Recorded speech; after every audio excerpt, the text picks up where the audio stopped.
Assalamualaikum warahmatullahi wabarakatuh. Innal hamdalillah nahmaduhu wa nasta'inuhu wa nastaghfiruh wa na'udzu billahi min syururi anfusina wa min sayyiati a'malina. Man yahdihillahu fala mudhillalah wa man yudlil fala hadiyalah. Ashhadu an la ilaha illallah wahdahu la syarikalah wa ashhadu anna Muhammadan abduhu wa rasuluh. Ya ayyuhalladzina amanu taqullaha haqqa tuqatih wa la tamutunna illa wa antum muslimun.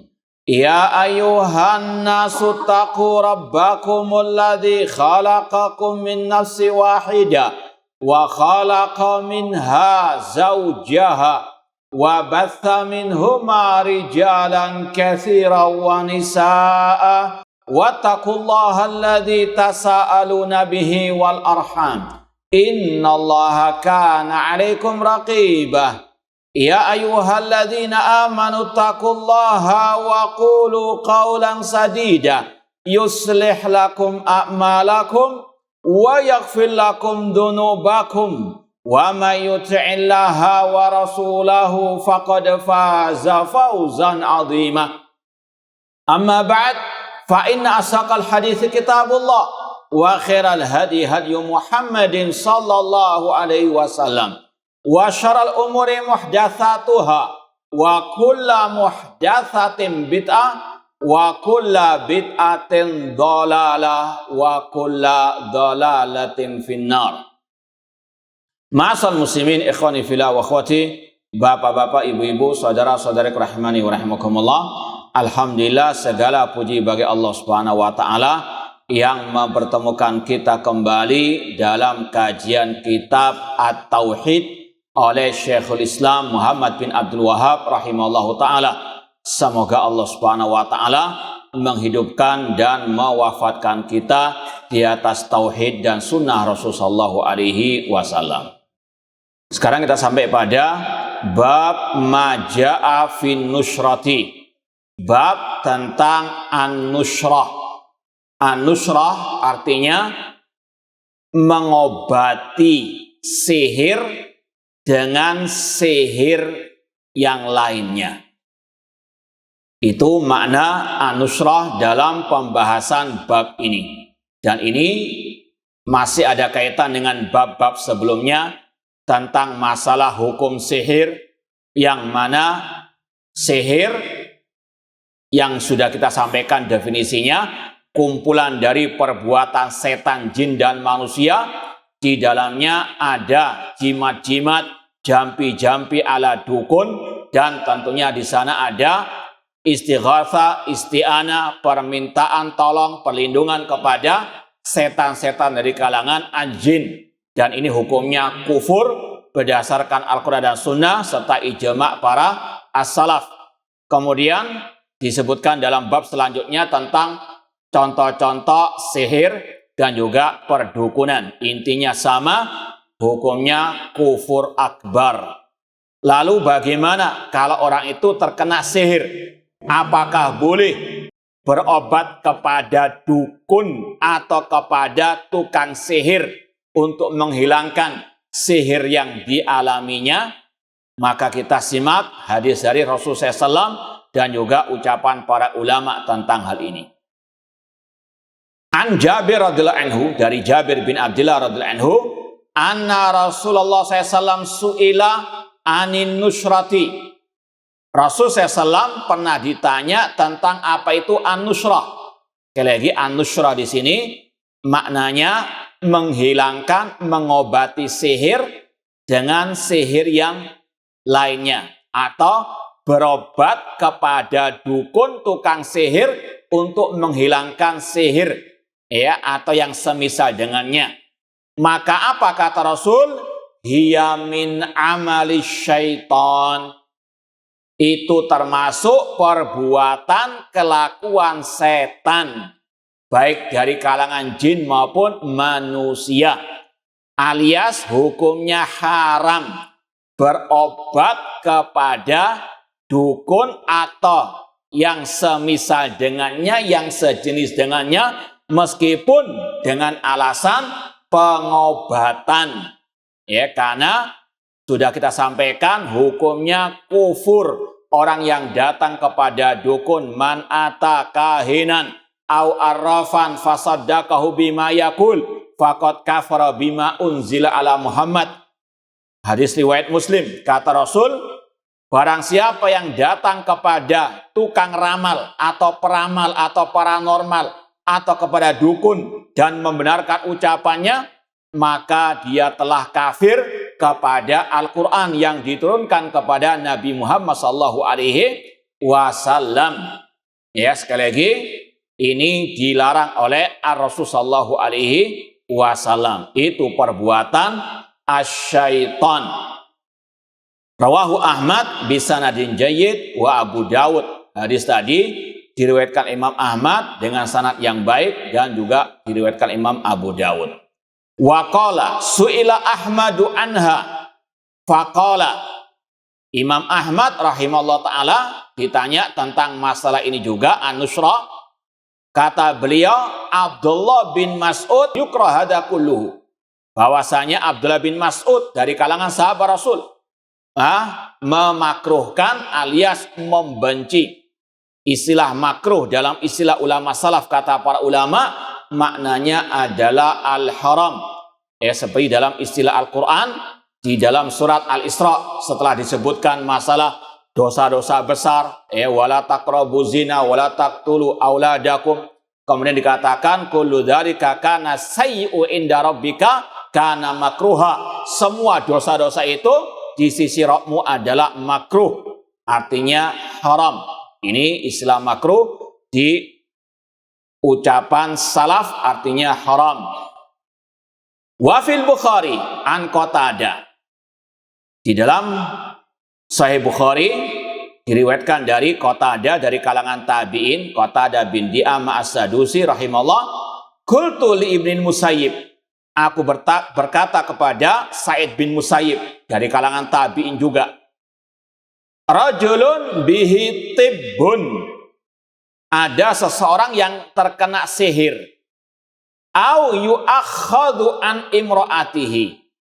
Atau dia terkena istilahnya ilmu, kalau istilah orang sekarang ilmu pelet, ya, yaitu dipalingkannya seorang istri atau suami dari pasangannya lewat jalur dukun atau tukang sihir.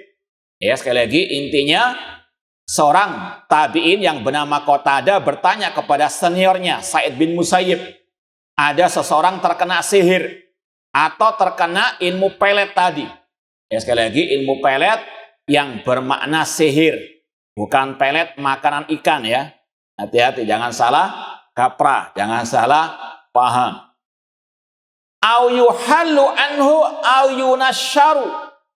Apakah boleh dihilangkan, diobati secara umum? Ya, ini nanti akan ada pembahasan bagaimana cara mengkompromikan antara yang melarang dan yang tidak melarang.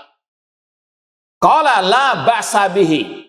Kata Sa'id bin Musayyib, tidak mengapa. Innama yuriduna bi al-islah. Karena mereka ingin kebaikan. Fa amma ma yanfa falam yunha anhu. Adapun yang bermanfaat dalam pengobatan tidak masalah. Intaha. Jadi sekali lagi, Rasul SAW jelas-jelas mengatakan an-nusra perbuatan setan. Sekarang ada dua pendapat yang kelihatannya kontradiksi dari kalangan sahabat dan tabi'in atau dari ulama salaf. Ya, nanti akan ada cara menjamakkannya dari Imam Ibnu Qayyim rahimahullah. Waruya anil Hasan anau qala la yahullu sihra illa sahirun.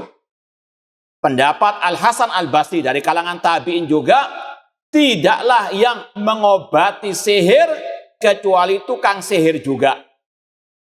Sekali lagi, ini dua pendapat yang kelihatannya kontradiksi. Maka dijawab oleh Imam Ibnu Qayyim rahimahullah, sebenarnya tidak ada pertentangan. An-nusra halus sihir anil mashur. Wahya nau'an.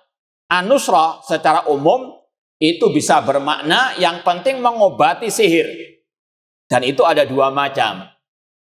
Halun bisihrin mislihi, mengobati sihir dengan sihir semisalnya. Ada orang terkena sihir atau mungkin guna-guna, santet, pelet, kemudian dibawa ke dukun atau tukang sihir. Ya, Pak Dukun, Pak tukang sihir, ya, kakek sihir misalnya, ini saudara saya terkena sihir. Bagaimana cara mengobatinya?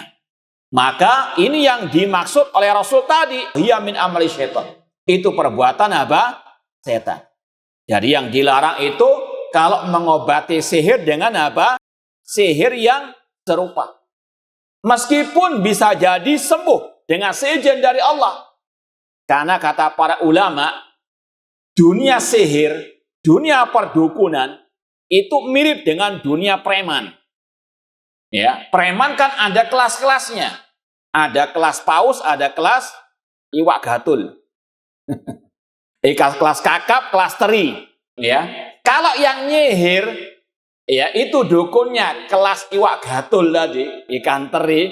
Ya, maka ketika sang korbannya dibawa kepada dukun tukang sihir yang kelas paus, kelas kakap, ya maka yang kelas teri apa? Ya minggir sudah. Ya sama dengan preman yang kelas teri. Kalau antum lapor ke preman yang kelas kakap, ya dirudaya ya sudah apa? Out sudah. Paham ya? Maka demikian. Terkadang dukun ada seperti itu kelas-kelasnya. Ketika yang menyihir dukun kelas teri, kemudian yang ya sakit tadi yang korbannya dibawa kepada dukun yang kelas kakap, ya maka sekali lagi bisa hilang sihir tersebut. Namun sekali lagi, tujuan tidak bisa menghalalkan segala cara. Rasul jelas-jelas mengharamkan mengobati sihir dengan sihir yang serupa dengannya. Dan kata para ulama, tidak ada kata darurat. Bagaimana dikatakan darurat sedangkan sihir itu kufur akbar? Seandainya dia sembuh dari sakit sihirnya, dia menanggung dosa syirik yang sangat besar, kufur besar, yang kalau dia mati, kekal dalam api neraka. Na'udzubillahi min dzalik. Lebih baik dia mati dalam keadaan masih terkena sihir, ya, daripada dia sembuh namun menanggung dosa syirik besar. Karena antara pasien dengan dukunnya, Rasul hukumnya apa tadi? Ya, faqad kafara bima unzila ala Muhammad. Ya, maka sekali lagi kata Imam Ibnu Qayyim rahimahullah, mengobati sihir kalau dengan sihir yang serupa dengannya, maka ini hukumnya kata Rasul tadi, hiya min amali asyaitan wa huwa ladzi min amali syaitan. Wa alai yuhmal qaulul hasan. Kata Ibnu Qayyim rahimahullah, dan inilah pendapat Al-Hasan Al-Basri tadi, tidaklah yang menghilangkan sihir kecuali tukang sihir. Ini pengobatan yang pertama yang diharamkan, dan juga ini pendapat tadi Imam Ahmad dan Abdullah bin Mas'ud yang mengharamkan pengobatan sihir dengan sihir yang sejenisnya. Fayataqarrab an-nashir wal muntashir ila syaitan bima yuhib. Kenapa kok diharamkan? Karena secara umum atau rahasia umum, kalau datang ke dukun untuk pengobatan, pasti dukunnya dan pasiennya itu pasti mendekatkan diri kepada asyaitan. Ini rahasia umum dan sudah kita sampaikan dari awal. Nggak mungkin orang itu jadi dukun yang sejati, tukang sihir yang sejati, kecuali harus ada MOU dengan setan dari kalangan jin. Dia pasti tunduk kepada jin. Dia pasti beribadah menghambakan diri kepada setan dari kalangan jin. Entah dengan dia berbuat syirik kepada Allah dengan menyembah selain Allah, menyembah jin tersebut, memakai sesaji-sajian, ya, atau mungkin menyembelih hewan korban untuk jin atau yang diperintahkan oleh jin tersebut, ya, atau dia seperti yang sudah disampaikan oleh para ulama juga dalam pengalaman, ya, penangkapan para tukang-tukang sihir terutama di negeri Arab sana, di Saudi Arabia, negeri tauhid, ya, yang mana ketika ditangkap para dukun-dukun itu didapati mushaf yang dibuang di toilet atau kloset. Naudzubillah min dzalik. Ini adalah apa? Syarat mereka menjadi dukun. Setan jin gak akan mungkin menolong setan manusia dari kalangan dukun sampai mereka memenuhi, ya, apa yang disyaratkan oleh setan jin tersebut atau apapulah, ya, syarat-syarat tersebut. Intinya nggak mungkin dukun menjadi tukang sihir yang sejati kecuali harus berbuat syirik besar, kufur besar dengan berbagai macam bentuknya.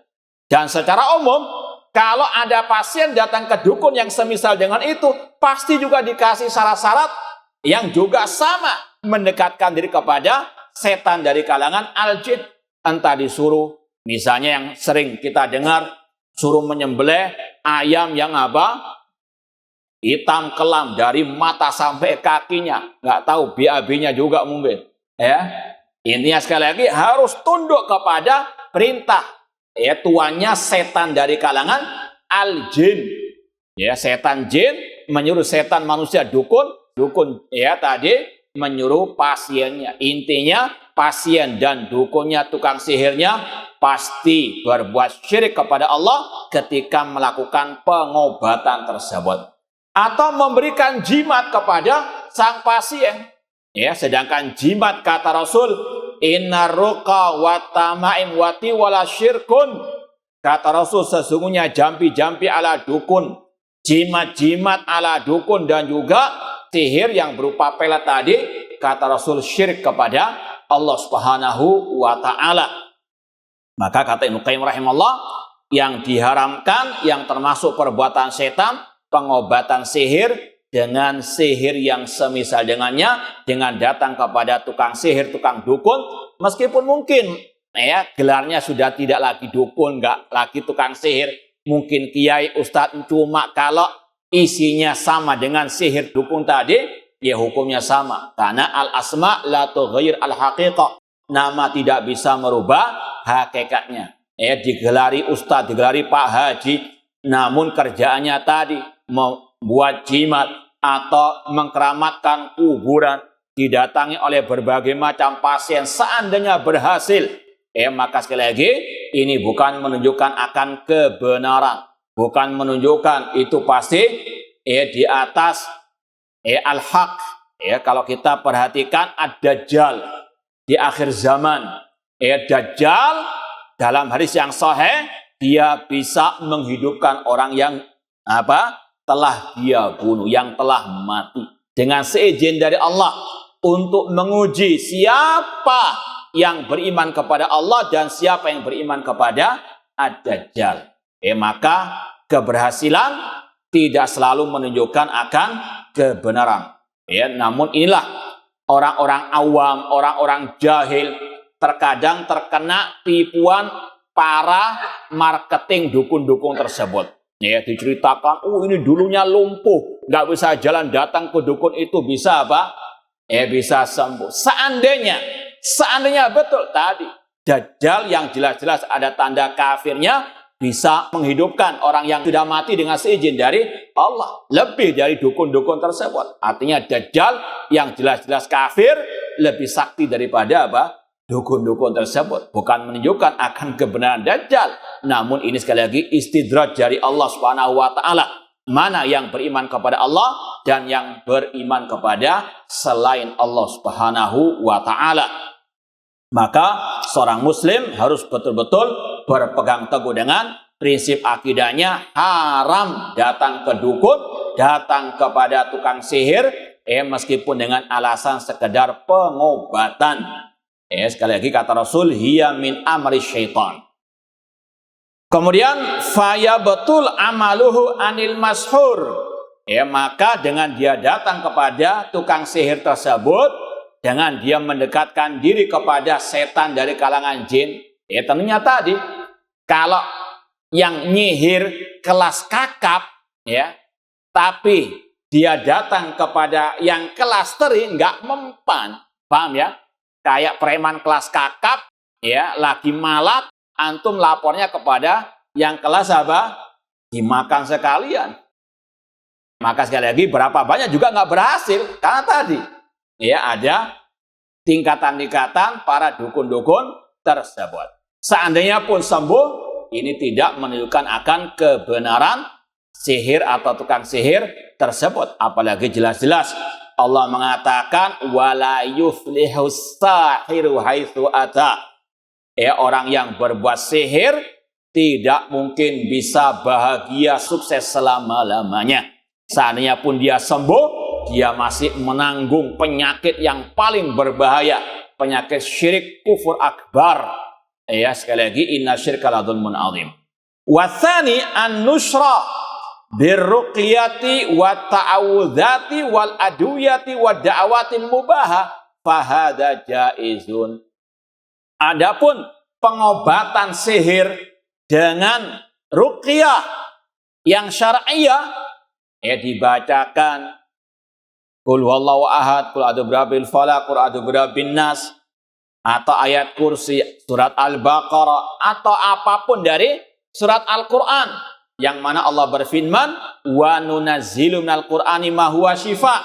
Kami turunkan di dalam Al-Quran, ya, penawar. Setiap ayat, setiap surat itu bisa menjadi obat bagi segala penyakit, penyakit jasmani maupun rohani. Di antaranya penyakit as-sihr, itu bisa diobati dengan membacakan ayat-ayat Al-Quranul Karim. Cuma sudah kita sampaikan pada awal pembahasan sihir, seorang muslim, muslimah tidak perlu takut atau, ya, berlebihan dengan ketakutan terhadap sihir atau tukang sihir. Dia punya senjata yang sangat kuat, yaitu at-tauhid kepada Allah Subhanahu wa taala. Dengan betul-betul mengokohkan tauhidnya kepada Allah, tawakalnya kepada Allah, karena Allah menjamin, ya, dalam surat An-Nahl Allah berfirman fa idza qara'tal Qur'an fasta'id billahi minasyaitonir rajim innahu laisa lahu sultanun 'alal ladzina amanu wa 'ala rabbihim yatawakkalun. Sesungguhnya setan tidak ada kekuasaan atas orang-orang yang beriman, yang bertauhid dan yang bertawakal kepada Allah Subhanahu wa taala. Maka seandainya ada yang terkena sihir, maka harus dikokohkan tauhidnya, digembleng, ditarbiyah, dididik terus dengan at-tauhid dan at-tauhid.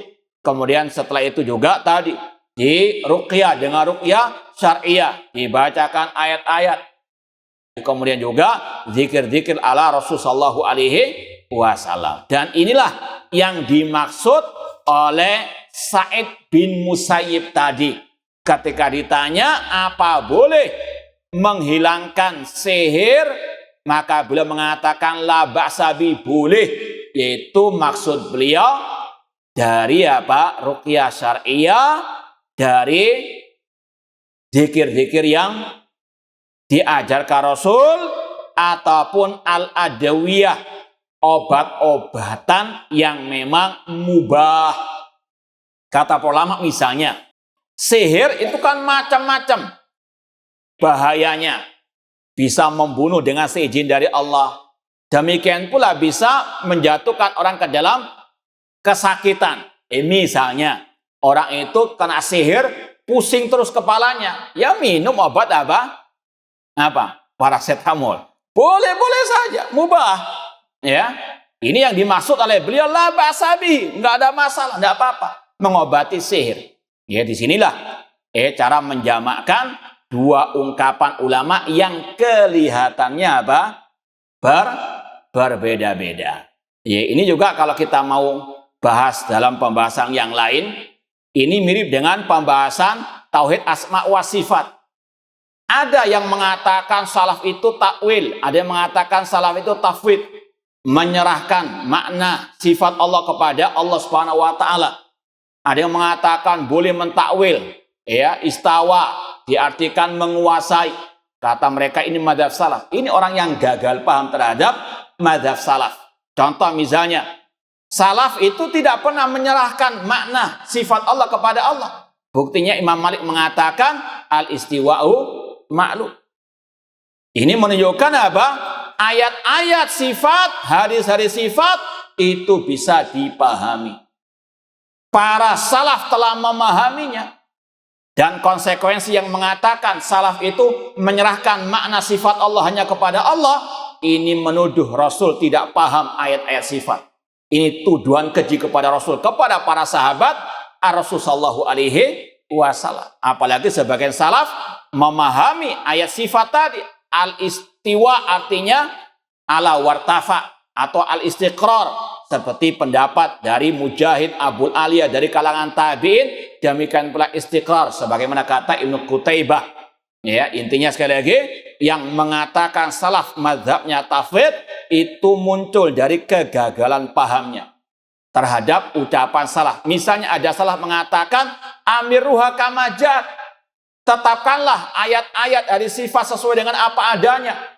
Oh, maksudnya itu menyerahkan kepada, tidak ada yang memahami seperti itu kecuali ahlu al-kalam. Buktinya tadi Imam Malik, gurunya Imam Syafi'i, mengatakan istiwa yang merupakan sifat Allah itu sudah dimaklumi. Ya, sekali lagi hati-hati ketika memahami ucapan salaf, terkadang ada yang gagal paham. Seperti tadi, misalnya Ibnu Musayyib mengatakan tidak mengapa an-nusrah. Oh, maksudnya boleh datang ke sihir. Enggak. Itu maksudnya mengobati sihir dengan apa yang disyariatkan atau yang dibolehkan secara syariat, bukan datang ke tukang apa sihir. Apalagi Rasul mengatakan hiya min amali asyaitan. Ya, sekali lagi dusta kalau mengatakan salaf itu mentafwid, menyerahkan makna ayat sifat kepada Allah. Demikian pula yang mengatakan salaf itu mentakwil. Tidak ada takwil. Dan alhamdulillah sudah kita bahas berkali-kali, terutama di minggu-minggu ini. Kita bawakan segudang istilahnya kitab-kitab salaf tentang akidah yang membahas salafus soleh itu menetapkan apa adanya ayat-ayat sifat, hadis-hadis sifat sesuai dengan kebesaran Allah, tidak menyerupakannya dengan makhluk, tidak membagaimanakan, tidak menyelewengkan dari makna yang sebenarnya. Adapun kalau yang dianggap itu takwil, seperti misalnya Allah mengatakan wa huwa ma'akum aina ma kuntum, dia bersama kalian di mana saja kalian berada. Tafsir salah mengatakan itu ilmunya Allah. Sebagian orang yang gagal paham mengatakan, oh maksudnya ini adalah takwil salaf tentang dia bersama kalian di mana saja kalian berada. Ini bukan takwil, ini makna yang dohirnya. Karena kata-kata bersama tidak mesti nempel. Seperti kata Ibnu Qutaibah yang hidup di abad ke-3 Hijriah. Beliau mengatakan kata-kata bersama itu enggak mesti apa nempel, seperti seseorang mengatakan kepada pegawainya, aku tugaskan kamu, hati-hati jangan melanggar peraturanku, aku bersamamu. Apakah nempel terus? Enggak mesti. Namun maknanya apa? Selalu mengawasi. Tidak mesti apa? Ini makna dohirnya. Maka yang mengatakan salaf itu mazhabnya dalam sifat Allah, mentakwil atau mentafwid, menyerahkan maknanya kepada Allah, ini muncul karena kegagalan pahamnya. Dan memang inilah ahlul bidah atau ahlul kalam suka gagal paham. Kata penyair Arab, wa kam min aibin qaulan sahiha wa afatuhu minal fahmi sakim. Berapa banyak ucapan yang benar itu dicela karena kegagal pahaman orang yang mencela tersebut. Maka sekali lagi, salafus soleh, apalagi dalam masalah akidah, satu kesatuan. Nggak mungkin berbeda. Ada yang takwil, ada yang tafwid, ini dusta. Ketika ada ucapan-ucapan yang kelihatannya tafwid, kelihatannya takwil, ini sekali lagi dipahami oleh ulama, itu sekali lagi sesuai dengan dohirnya, tidak ada tafwid, tidak ada takwil. Ini juga sama. Tadi ada ucapan Al-Hasan Al-Basri yang mengharamkan, Imam Ahmad dengan Ibnu Mas'ud mengharamkan, ada ucapan Ibnu Musayyib yang kelihatannya membolehkan. Ini bukan bertentangan, namun apa? Diarahkan kepada tempatnya masing-masing. Yang mengharamkan maksudnya pengobatan sihir dengan sihir yang semisalnya, itu sepakat haram. Adapun yang membolehkan itu maksudnya bukan yang datang kepada dukun atau tukang sihir untuk mengobati sihirnya, namun mengobati dengan cara yang disyariatkan atau yang dibolehkan. Paham tuh? Paham ya? Baik. Kemudian fihi masail. Kesimpulan bab ini ada dua. Ini juga fihi masail. Ini sekedar tambahan. Fihi masail. Masail itu banyak masalah-masalah atau kesimpulan-kesimpulan. Bentuknya jamak. Padahal yang disebut di sini oleh Syekh berapa? Dua. Ini nggak bertentangan. Ini juga sama, nanti pembahasannya mengarah ke tauhid asma wa sifat juga. Ulama Ahlus Sunnah sepakat mengatakan bal yadahu mabsuutatan, Allah punya kedua tangan. Ketika ada kata-kata Allah dalam sebagian nas disebut aidin, punya tangan-tangan, bentuknya jamak, apakah bertentangan antara bentuk jamak dengan bentuk dua? Kata para ulama tidak bertentangan. Karena secara bahasa, antum sholat jamaah minimal berapa orang? Dinamakan apa? Jamak. Jamaah. Sekali lagi tidak bertentangan. Dalam bahasa Arab, ketika disebut dua, kemudian ada lafaz tiga, tidak bertentangan. Karena apa? Jamak itu minimal berapa? Dua. Sebagaimana sholat berjamaah. Sebagaimana firman Allah, faqad sagat qulubukuma. Qulub itu bentuknya jamak, namun milik dua orang. Kuma, dua orang. Ini sekali lagi dalam segi bahasa Arab sudah biasa. Ini membantah orang yang menuduh para ulama bingung membahas masalah. Tidak bingung, yang bingung dia. Sekali lagi, hati-hati dengan syubhat ahlul kalam, ahlul bidah yang sangat bergentayangan, terutama di akhir-akhir ini. Fihi masail an-nahyu anil nusrah. Larangan dari an-nusrah. Tadi apa itu nusrah? Yang mengobati sihir dengan sihir yang serupa dengannya. Yang kedua, al-farqu bainal manhi anhu wal murakhas fi amma yuzilu al-iskal. Perbedaan antara yang dilarang dengan yang dibolehkan. Sekali lagi, yang dilarang itu kalau datang ke dukun, sekali lagi meskipun mungkin namanya Pak Yai, Pak Haji, namun kalau hakikatnya sama ngasih jimat, kemudian disuruh mungkin datang ke tempat-tempat keramat, naudzubillah min dzalik, ini juga sama saja haram hukumnya. Dan yang dibolehkan tadi dengan ruqyah yang syariah yang diajarkan oleh Allah dan Rasul SAW ataupun dengan pengobatan-pengobatan yang al-mubah. Baik, kita lanjut. Bab maja'a fi tatayur. Bab tentang masalah menganggap sial sesuatu. Ini juga ada sambungannya dengan pembahasan as-sihrin. Intinya semua ini bertentangan dengan tauhid, hukumnya syirik akbar. Dan alangkah banyaknya fenomena-fenomena ini tengah-tengah kaum muslimin yang menganggap sial angka 13, yang menganggap sekarang pun banyak, bukan angka 13 saja. Kalau kita naik kendaraan atau naik lift, itu kadang beda-beda mazhab mereka. Ada yang 13 yang dihapus, ada yang 4 atau apapun lah. Namun intinya sama, menganggap sial beberapa nomor sesuai dengan bisikan dari setan-setan mereka dari kalangan jin maupun manusia. Atau menganggap sial rumah tusuk sate, menganggap sial burung hantu atau apapun, khurafat dan syirik yang masih bergentayangan di tengah-tengah kaum muslimin. Kata Syekh, bab maja'a fit tatayur, bab tentang hukum at-tatayur, menganggap sial sesuatu. Qaulullah Ta'ala, Allah berfirman, ini tentang Nabi Musa alaihissalam dengan Bani Israel, ala innama ta'iruhum indallah walakinna aktsarahum la ya'lamun. Ketahuilah, sesungguhnya nasib mereka di sisi Allah, akan tapi kebanyakan mereka tidak mengetahui. Dibahas oleh para ulama dalam segi bahasa, at-tatayur itu asalnya dari kata-kata at-toir, burung, at-toir.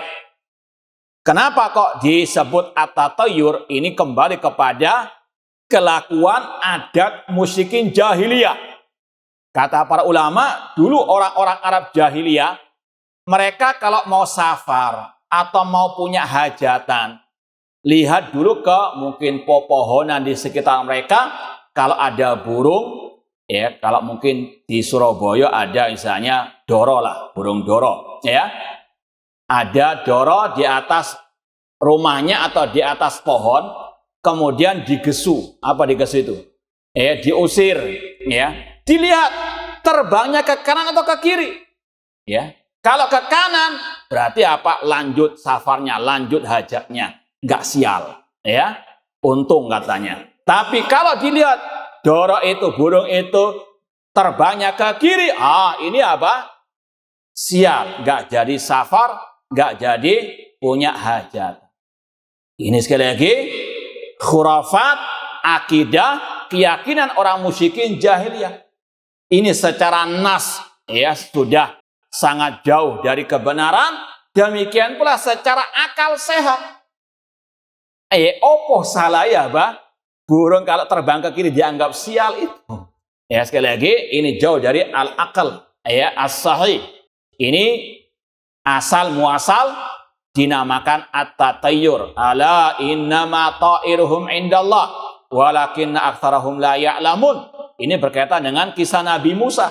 Ketika Nabi Musa diutus kepada Bani Israel, kemudian mereka ditimpa musibah, mereka menganggap Nabi Musa itu mendatangkan kesialan. Allah bantah dengan firman-Nya, ala innama ta'iruhum indallah. Nasib mereka itu di sisi Allah. Bukan gara-gara Nabi Musa mereka mendapatkan musibah tersebut. Dalam ayat yang lain dikatakan, wa qalu ta'irukum ma'akum. Sesungguhnya kesialan kalian, musibah yang menimpa kalian itu disebabkan oleh kalian sendiri. Ini yang hak, bahwasanya ma'asabakum min musibatin fabima kasabat aydikum wa yafu an katsir. Misalnya orang beli rumah tusuk sate, anaknya sering sakit-sakitan. Maka ini bukan karena pengaruh rumah tusuk sate itu. Mungkin karena dosa-dosanya, kesyirikannya, atau mungkin karena juga akidahnya tersebut. Sekali lagi, harus betul-betul dihilangkan akidah khurafat orang-orang musyrikin jahiliyah yang merasuk ke dalam diri kaum muslimin. Qalu ta'irukum ma'akum.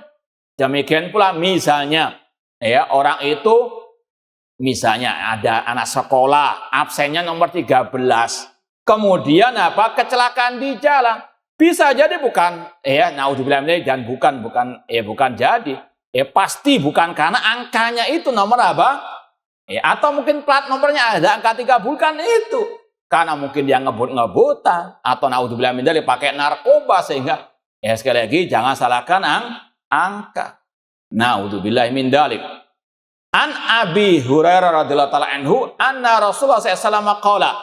Dari Abi Hurairah radhiyallahu anhu bahwa saya Rasulullah SAW bersabda, la adwa wala tiara wala hama wala safar. Kata Rasulullah SAW, tidak ada penyakit yang menular dengan sendirinya. Semuanya dengan takdir dari Allah Subhanahu wa taala. Wala tiara, ini intinya. Tidak ada sesuatu yang mendatangkan kesialan. Ini umum. Baik berupa angka tadi, atau rumah, atau mungkin berupa tanggal kelahiran, ini tanggal kelahirannya apa? Bulan Scorpio, maka sering disokot kala jengking. Ini perbintangan, nanti akan ada pembahasan lebih lanjut masalah ilmu perbintangan juga. Walahama, diperinci lagi oleh Rasul, tidak ada burung hantu yang mendatangkan kesialan. Ini juga sampai detik ini sebagian orang masih mempercayai kalau ada burung hantu bertengger di rumahnya, di pohon dekat rumahnya, diyakini akan ada kematian. Burung hantu bukan malakul maut. Naudzubillah min dzalik. Apa salahnya? Ya, alhamdulillah juga sekarang ini ada hobi juga memelihara apa? Burung. Intinya sudah tergeser sebagian ya. Alhamdulillah bahkan dijadikan apa? Burung hias. Betul enggak? Ya, bahkan ada komunitas yang katanya demikian. Artinya sudah nggak takut lagi. Ini dari satu sisi khair. Nah, intinya keyakinan khurafat seperti itu harus memang diperangi. Wala safar. Kata Rasul, tidak ada bulan Safar yang mendatangkan kesialan. Kalau kaum musyrikin jahiliyah menganggap bulan Safar bulan yang penuh kesialan. Mereka tidak berani safar, tidak berani punya hajatan.